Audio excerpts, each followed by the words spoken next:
Alright, hello YouTube. This is something I just decided to start, calling it the Stepdad Chronicles. Basically talking about the experiences that you might go through when you're dating a woman who has children by one or two different babies' fathers, I guess the better term. Just to prepare you, kind of be a place to talk about the different things you may go through. I know sometimes you may talk to people who can't relate because they're not going through the same situation. So I'm going to try and do my best to kind of share my experiences. Right now, I am dating a girl who has 3 children by 2 different fathers. And the one is pretty cool. The other one is a little different, but that's going to be another video. So how to sustain a relationship with a girl who has kids not by you. I'd say this is not in any exact order, but I wanted to write some notes. You definitely want to get to know each other.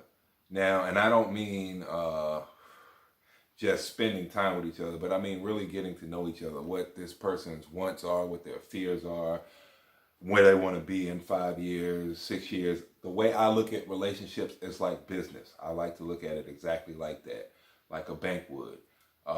From the decisions you hear from this person, would you give them a loan? Like if they were coming in here and this was their business, their story, their life, would you really want to, are they dumb and they have nothing, or would you want to help and invest into it?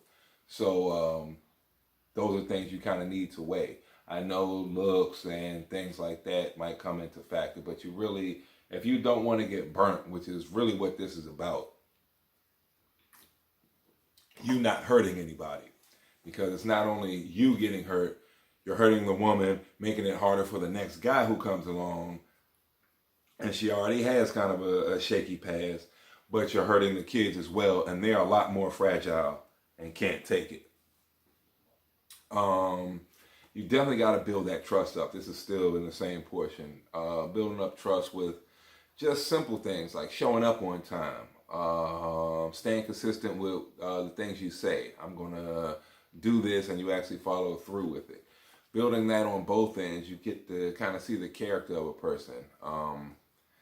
I think really the best way is to go through some kind of stressful situation. Then you really get to see under fire how this person is, and can you deal with it or not.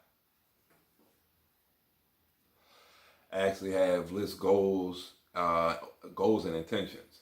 And that's very true. I mean, like I said, I understand looks and things like that come into factor, but realistically, if she goes to church and she's faithfully religious and you have no intention of doing that, please don't try and lie to anybody.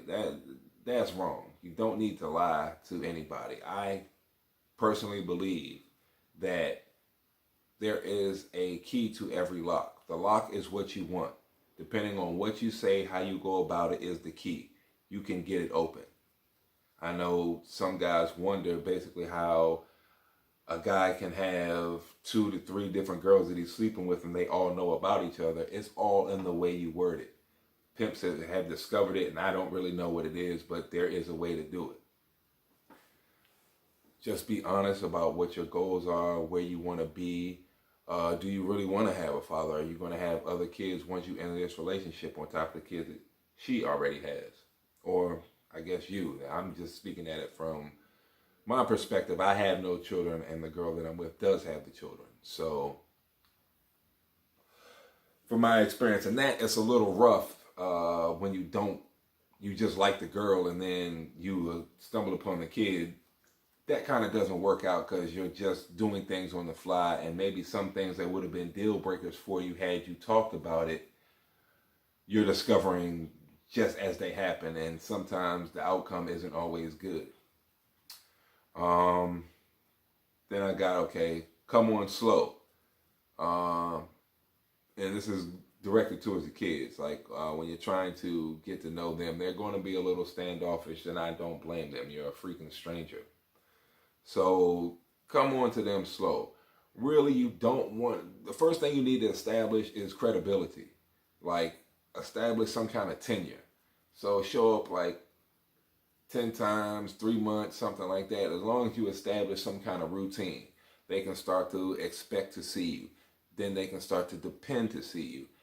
so on and so forth. It builds gradually, baby steps, but you can't expect to be the center of this child's world the way the mother is overnight. It takes time, and sometimes that might not ever happen, but there is a way to get their respect, which is another video I shall do.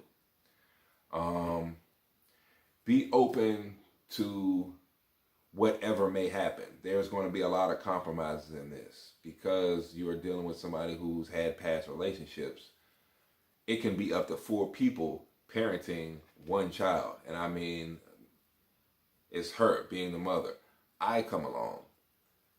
She's already got the child's father, whoever his girlfriend may be, whatever she says, however her rules are. So it's up to 4 people really kind of having a say-so on what the child is going to do, be allowed to say, so on and so forth. So all of you kind of have to be on the same page as far as where you want this kid to go, what you expect out of him, so on and so forth. And when I mean open, you can't be my way or the highway. You have to hear everybody's idea, pick which one is best, and be all in going with it the same way as if you got your idea put across. And I'll say, yeah, be realistic in what you expect. This is a very stressful and difficult situation. You are coming into the lives of people who already have established lives, so you can't expect to try and make ripples and waves and step on toes. You're going to have to ease in inch by inch. And like, honestly, I would say that's best for you as well, for your defense. Because you don't want to go 10 toes in and 3 months down the line, you're miserable. You kind of want to see what your breaking points are, because I know people have a lot of ideas in their head of what they think they will and will do. But what's the song? You don't know what you do till you put under pressure, because 125th Street's a hell of a tester. So yeah, until you're put in a real life situation, you're not going to know how you're going to react. That's why I said prior to this, I like seeing people under pressure in a stressful situation so you can see how they kind of tick, how they think, how their mentality goes. If they get angry, upset, they get quiet, how they really react in a situation. But you definitely have to be realistic in what your expectations are. You're dealing with a lot of different egos, up to 4 egos. Well, depending on how many kids there are, it might be, 6 egos you're dealing with. Yours, all the parents that's involved, and the however many kids it is. You're dealing with all these different egos and psychologies, how they think, who's got tender feelings, who's aggressive, so on and so forth.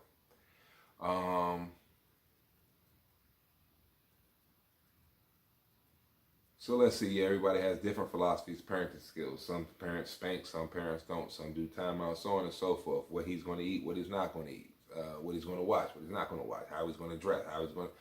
So it's a lot of things that go into this, but open-mindedness, I say, is the best of how you sustain a relationship with a girl who has kids prior to you. Both of you have to be honest. You both have to be open, and hopefully you find someone who's learned from their mistakes. Someone who's not carrying baggage from prior relationships. They have learned, let go, and have moved on. That's the partner you need to find for any of this to even be relevant. Thanks for watching.